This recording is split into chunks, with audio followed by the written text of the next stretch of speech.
Olá! Começa agora o TVC+, e o assunto de hoje é ideologia de gênero, transgeníase e protagonismo trans na sociedade.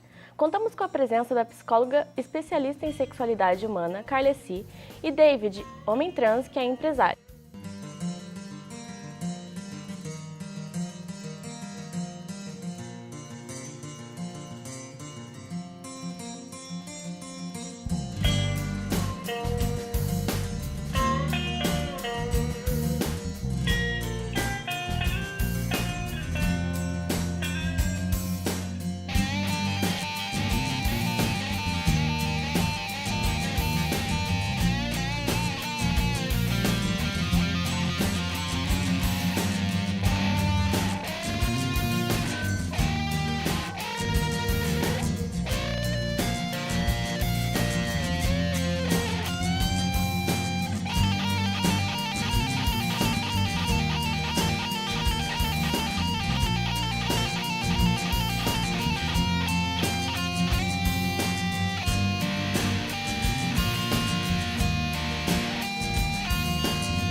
No programa de hoje, vamos conversar sobre gênero. Em nosso estúdio, estamos com a psicóloga Carleci. Muito legal ter você aqui hoje. Tudo bom? Tudo bem, certinho. Então conta pra gente, qual que é a sua área de atuação dentro do ramo da psicologia? Então, eu trabalho com o atendimento clínico individual e em grupos de pacientes LGBT. Pacientes que são lésbicas, gays, bissexuais, travestis e transexuais. Então, eu faço tanto atendimento clínico quanto avaliação psicológica para o processo de mudança de gênero e tudo mais. Muitas pessoas têm dificuldade de associar o que é gênero. Como que a psicologia se posiciona em relação a isso? Então, esse assunto ele é muito importante sempre que a gente vai falar sobre essa questão da transição e tudo mais, né? Porque, na verdade, hoje em dia, se você vê uma pessoa que é transexual, tem muitas pessoas que pensam que essa mulher trans é simplesmente um gay que usa saia. Né? Então, é aquela coisa de, então ele é tão gay assim que chegou até o ponto de usar saia e usar maquiagem. E o quanto que uma coisa difere muito da outra. Né? Então, sempre que a gente vai falar sobre a transexualidade, é importante a gente definir alguns termos principais. Na verdade, um termo mais importante, que é o da identidade de gênero, que é com qual gênero a pessoa se sente identificada. Né? Então, que é muito diferente do outro termo, que é orientação sexual. Então, vamos lá. Quando a gente pensa em identidade de gênero, tem a ver com o nosso processo de desenvolvimento mesmo. Então, a gente nasce de um determinado sexo anatômico, que é masculino ou feminino, e a gente pode se sentir identificado com esse sexo anatômico ao longo do nosso desenvolvimento ou não. Né? Então, por exemplo, eu sou uma mulher cisgênera, né? Então eu me sinto identificada com o meu sexo anatômico. Então eu nasci com o sexo anatômico feminino, né? Com vagina, com útero, com ovário, e eu me sinto identificada com ele. Isso aconteceu ao longo do meu desenvolvimento. No caso de mulheres que são transexuais, por exemplo, elas nascem com um sexo anatômico masculino, né? Então, com pênis, com testículo e tudo mais, mas elas têm uma identidade de gênero feminina. E daí, conforme elas vão se desenvolvendo, elas vão realizar a transição com hormônios e com cirurgias para se sentirem adequadas nesse gênero. Então, isso é identidade de gênero. Outra coisa é orientação sexual, que é para onde o nosso afeto e a nossa energia sexual ela está direcionada. E ela pode ser direcionada para homens, mulheres, os dois ou nenhum. Aí a gente tem a homossexualidade, a heterossexualidade, a bissexualidade, a assexualidade. Existem outros vários termos com relação à orientação sexual também, mas eu acho que não é o caso de exemplificar todos aqui nesse momento, porque são inúmeros, mas os básicos acabam sendo esses, né? Então, por exemplo, aí eu volto ao exemplo do que acontece com a gente. Então, a gente nasce de um determinado sexo, se identifica com ele ou não. Então, por exemplo, eu sou uma mulher cis e eu posso me sentir atraída por homens, mulheres ou os dois. Isso vai fazer com que eu seja de uma identidade de gênero feminina e uma orientação sexual ou homo, ou hétero, ou bissexual. ou assexual. A mesma coisa acontece com as pessoas transexuais. E aí tem uma grande questão, porque muitas pessoas também pensam que se a pessoa realizou a mudança, ela vai ter que automaticamente se relacionar com alguém da identidade de gênero oposta. E não é bem isso. Por exemplo, hoje em dia a gente sabe que tem muitas mulheres transexuais que se relacionam com homens cis, com homens trans, com mulheres cis, com mulheres trans, porque elas também podem se sentir atraídas por homens, mulheres ou os dois. E a mesma coisa com homens trans. E até, assim, nessa parte que você colocou dos termos base, eu acho importante eu salientar aqui também que sempre que eu falo mulher transexual, eu estou dizendo da identidade de gênero da pessoa e não do sexo anatômico que ela nasceu. Né? Quando eu falo homem transexual, eu também estou dizendo da identidade de gênero dele. Então, só para a gente resumir, né? A mulher transexual seria aquela que nasce com sexo anatômico masculino e faz toda a transição para a identidade de gênero feminina. E o homem transexual é aquele que nasce com um aparato feminino, né, sexual, primário e secundário, e faz toda a transição para a identidade de gênero masculina. Eu sempre vou respeitar a subjetividade da identidade desses indivíduos. Uhum. Tá? E em relação ao apoio da família, qual que é a importância disso? A família, ela é de extrema importância em todo o processo, desde a infância até a adolescência, até a fase adulta, até o início da fase adulta e até mais tarde. Então, o que acontece? A gente sabe hoje que muitas pessoas, né, que são transexuais e não recebem o suporte da família na hora que se abrem e contam o que estão acontecendo, elas têm muito mais chance de acabarem indo para a rua, se prostituir, ir para fora de casa, usar droga, né, ter muitas atitudes de autodestruição do que pessoas que recebem o mínimo de acolhimento da família. Então, na verdade, eu trabalho nessa área já faz mais ou menos 8 anos e nesses 8 anos eu pude perceber famílias muito acolhedoras, né, que são aquelas famílias que acolhem e lutam junto com o filho ou com a filha nessa questão, que inclusive são famílias que levam o filho ou a filha para o consultório para que façam o atendimento, para que esse filho realize o processo de terapia hormonal da maneira que tem que ser realizado, com médico, com orientação, né, e tudo mais. E são famílias bacanas e é um processo que corre muito bem e que essas pessoas conseguem estudar e trabalhar, né, e conseguem ter o próprio negócio, enfim.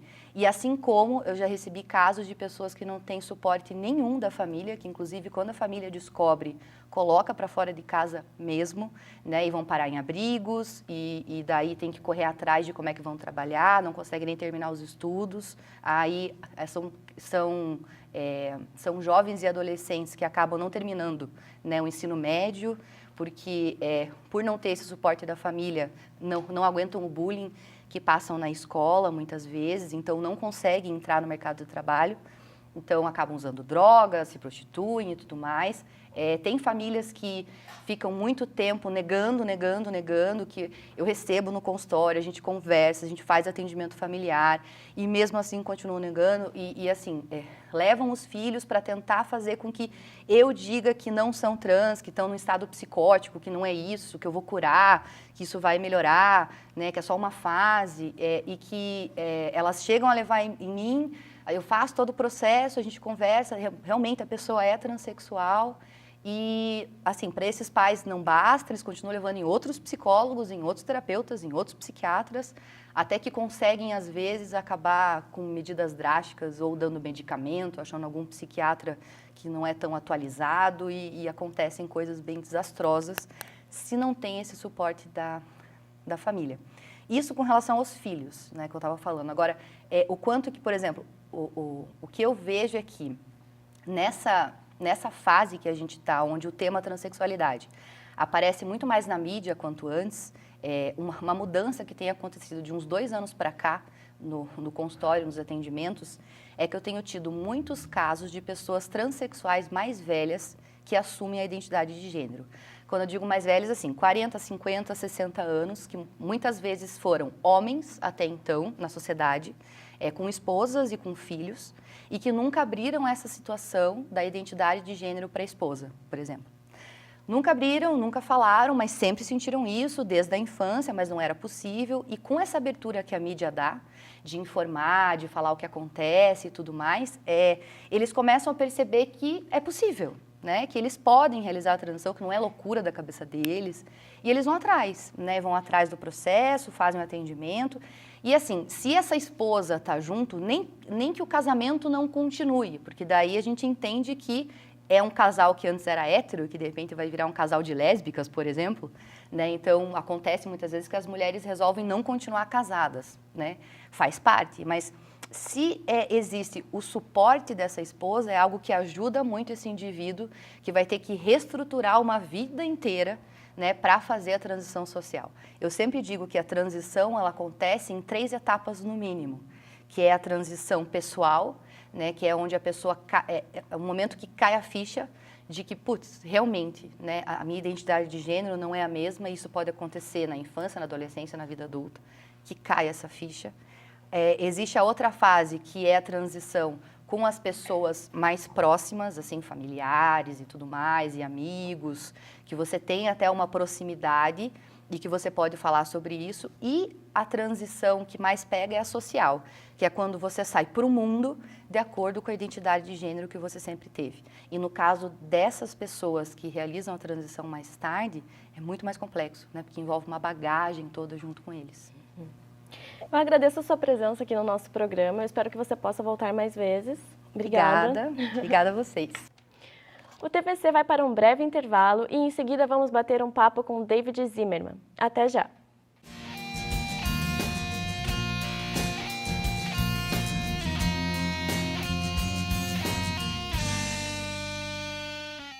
Todo dia é dia de proteger os direitos humanos de crianças e adolescentes. Mas no Brasil, temos um dia especial para nos lembrar que precisamos garantir o desenvolvimento saudável e protegido de meninas e meninos. É no dia 18 de maio que milhões de pessoas vão às ruas para prevenir e combater o abuso e a exploração sexual de crianças e adolescentes. É hora de mostrar a todo mundo que também queremos ser campeões em cidadania. E você faz parte desse time. Vamos juntos! 18 de maio, Dia Nacional de Combate ao Abuso e Exploração Sexual de Crianças e Adolescentes.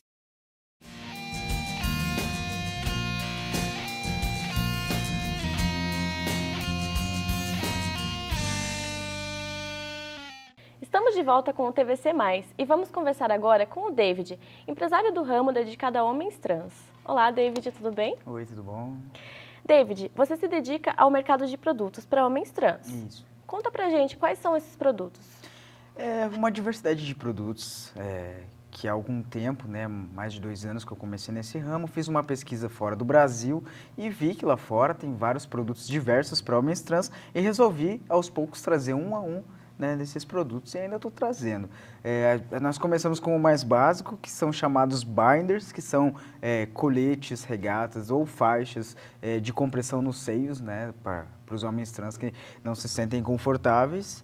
Eu também usei muito tempo, então assim, eu vi essa necessidade através da minha vivência, trouxe para o Brasil, começamos a fabricar. E depois, a segunda coisa que eu trouxe para o Brasil foram os packers, que são próteses penianas realísticas para homens trans, que é voltado para esse público mesmo. E depois a gente trouxe cinta, cuecas especiais e cada vez vamos aumentando mais a diversidade de produtos na nossa loja. Que legal! E quais são os planos futuros para a sua empresa? A nossa empresa ela está cada vez crescendo, porque como a demanda está cada vez mais aparecendo, a nossa intenção é começar agora a vender para fora do Brasil também, fortalecer mais a marca no Brasil e também começar a procurar mais o exterior, porque pessoas do mundo todo já vêm procurar a gente, querendo fazer pedidos. Nós aceitamos poucos pedidos, mas a gente vai fazer esse crescimento aí também para o exterior. E como que você avalia a entrada de pessoas trans no mercado de trabalho? Bem, ainda é um grande problema porque as empresas não estão preparadas para receber as pessoas trans por questão daquela coisa de transfobia ainda, a falta de conhecimento, aquela aquele conservadorismo ainda, né, de você não conseguir pegar e aceitar a pessoa pelo seu profissional e não pelo seu pessoal. Então, todas essas coisas ainda dificultam as pessoas trans entrar no mercado de trabalho e, aos poucos, vai mudando e muitas vezes o que vai aparecendo, que já é uma evolução, mas ainda o que vai aparecendo são aqueles empregos mais simples, por exemplo, um call center. Muitas pessoas trans são formadas na área, sim, e elas são deixadas de lado, né, de diversas áreas. Temos pessoas trans formadas em diversas áreas, apesar da dificuldade, mas ainda assim não são aceitas pelo fato de serem trans, muitas vezes, em trabalhos que elas têm qualificação para exercer aquela função. E como que foi o seu processo de transição? O meu processo de transição, eu divido ele em 2 etapas, porque assim, ele começou quando criança. Eu falo que foi uma transição que a minha mãe me vestia como menina e tal, e de repente, quando eu tenho uns 10, 11 anos ali, eu falo, mãe, eu vou me vestir do jeito que eu quiser. Tanto que ela não se impôs, assim, tanto, e deixou eu cortar o meu cabelo, e a partir dali eu comecei a me vestir de acordo com o que eu me sentia, e aos 21, 22 anos eu começo a transição mesmo, me assumindo trans, né? Porque teve um processo todo na adolescência, então são 2 etapas, da infância para a adolescência. Eu já faço uma transição exterior mais simples, né? Que eu não tinha conhecimento do termo homem trans naquela época. Mas, com o tempo passando, eu fui pesquisando tudo e falei, não, então eu encontrei o meu eu ali e agora eu vou começar com a transição mesmo.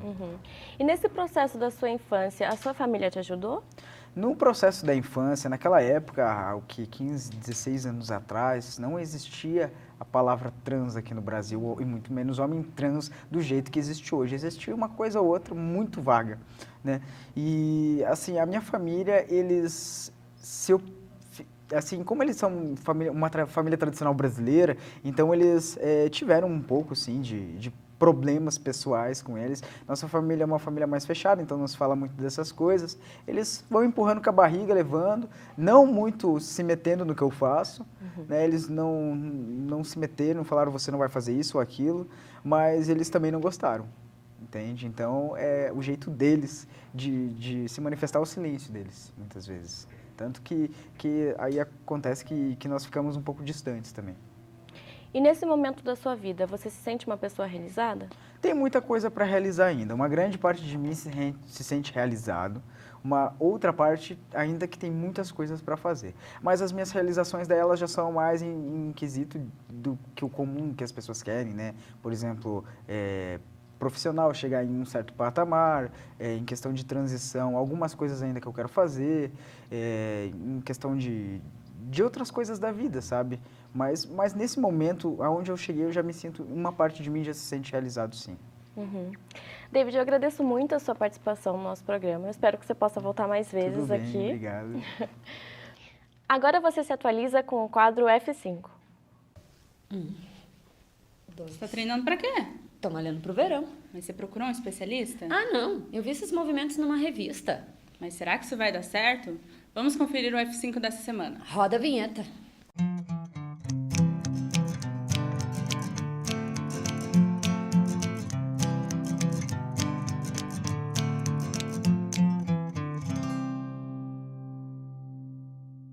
Você trabalha o dia todo e não tem tempo para se exercitar? O que você faz? Procura exercício na internet e começa a praticar de qualquer jeito? E pior, sem orientação de um profissional? E não adianta achar que entende do assunto. É preciso ter alguém que acompanhe e observe os erros e excessos que muitas vezes não percebemos. A prática incorreta de exercícios é prejudicial à saúde. As posturas incorretas podem prejudicar a coluna e as articulações, podendo causar o conhecido overtraining. Conhecido para quem? Eu nunca ouvi falar desse overtraining. É o termo usado para o excesso de treinamento e acarreta um monte de coisa, como baixa imunidade, insônia, desânimo, irritabilidade. E o que você está fazendo agora? Estou procurando um profissional capacitado para me ajudar. E de preferência que ele seja bem gato. Você quer um? Eu quero. E é isso aí, galera. Exercício físico somente com orientação. O F5 fica por aqui até semana que vem. Tchau! Tchau.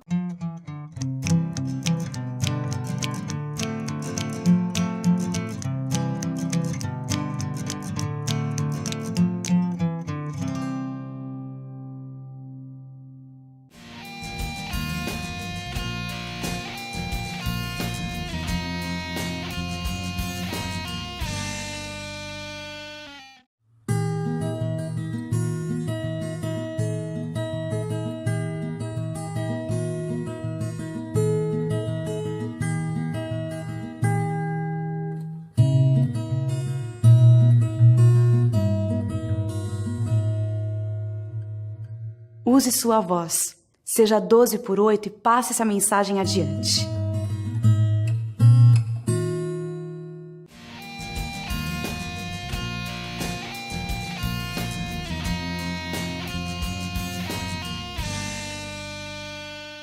Voltamos com o último bloco do TVC+, e recebemos a musicista e atriz Luana Godin. Bem-vinda, Luana! Obrigada, Vitória. Para começar o bloco, a gente pode ouvir um pouquinho do seu som? Com certeza. Eu vou cantar Cruzeiro do Sul.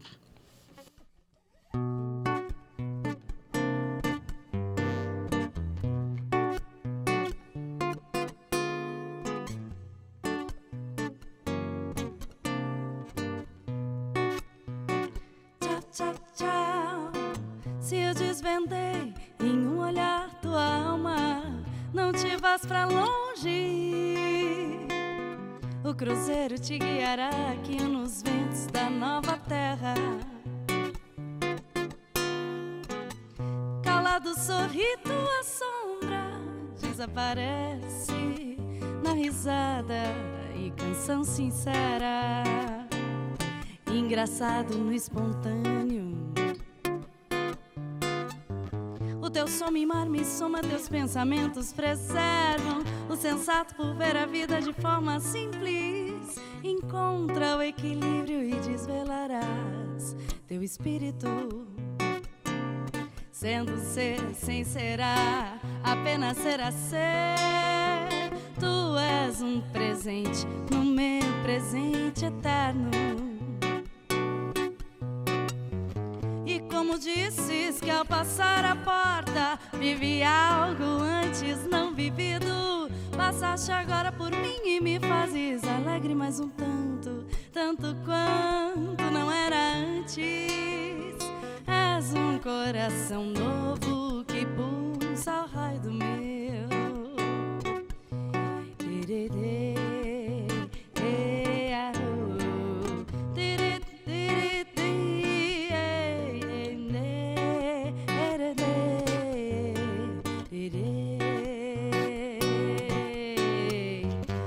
Como disses que ao passar a porta vivi algo antes não vivido. Passaste agora por mim e me fazes alegre mais um tanto, tanto quanto não era antes. És um coração novo que pulsa ao raio do meu. E se desvendaste minha alma em um olhar, não te vás pra longe. Sem nudez fica minha mente, meu coração ao teu encontro. Então abraço-te contente, nua minha alma está, nua minha alma está, erande, nua minha alma está, erande, nua minha alma está, erande.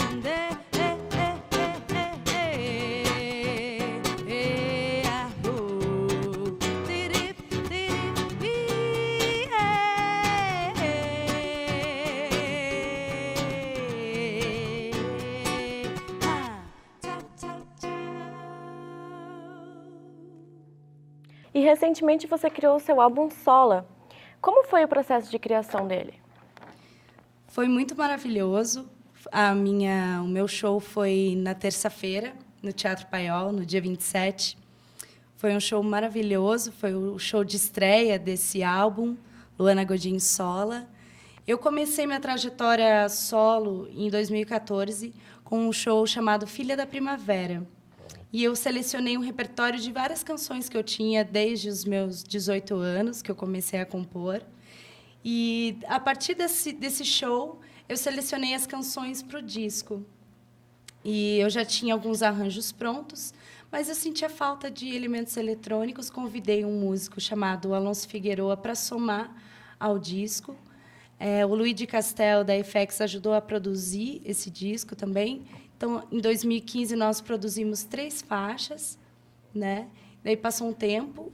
Como é uma produção independente, a gente tem que arrecadar né, meios de poder viabilizar o projeto. E nesse ano agora de 2016 que eu finalizei né, gravando mesmo as outras 6 canções, que foram 9 ao total. E foi bem maravilhoso, convidei vários músicos da cidade, foi bem legal.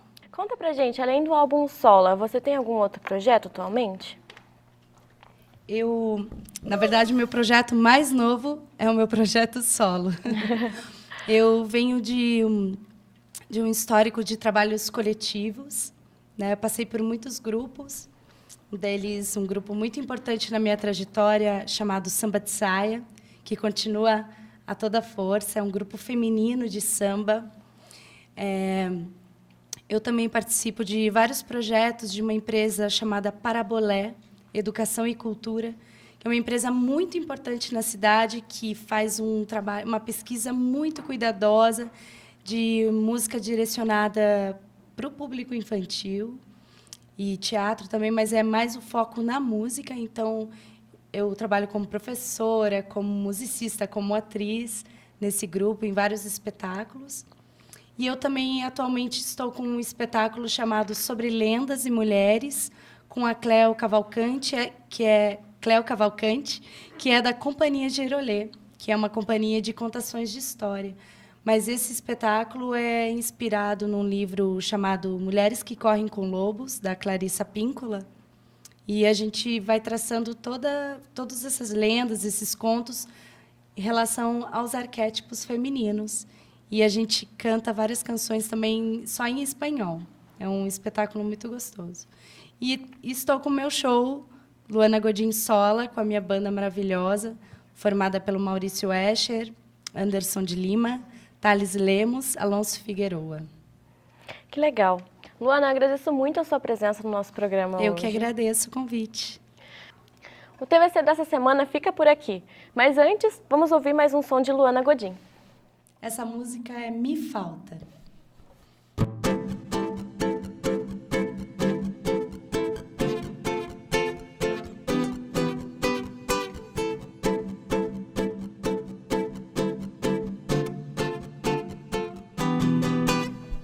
Sua música me faz falta, seu verbo, seu cheiro, seu silêncio. Sua música me acalma, seu verbo, seu cheiro, seu silêncio. Na melodia, seu jardim de apartamento, me sinto risonha. Um véu sentado me espera, como quem espera por um milagre, como quem espera um olhar, um afeto. Na melodia do seu jardim de apartamento, me sinto risonha. Um véu sentado me espera, como quem espera por um milagre, como quem espera um olhar, um afeto. Minha música pequena abandonada pede reza pra eu dormir e dormir pra acordar do sono da vida. A vida é o sono da morte e a morte despertar pra outra vida.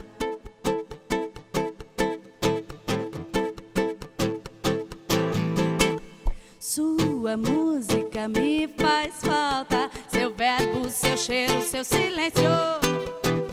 Sua música me acalma, seu verbo, seu cheiro, seu silêncio.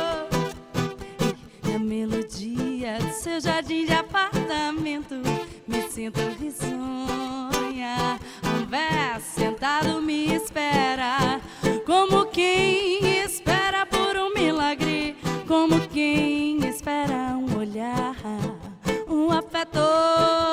É minha música pequena abandonada, pede reza pra eu dormir, dormir pra acordar do sono da vida. A vida é o sono da morte e a morte despertar pra outra vida.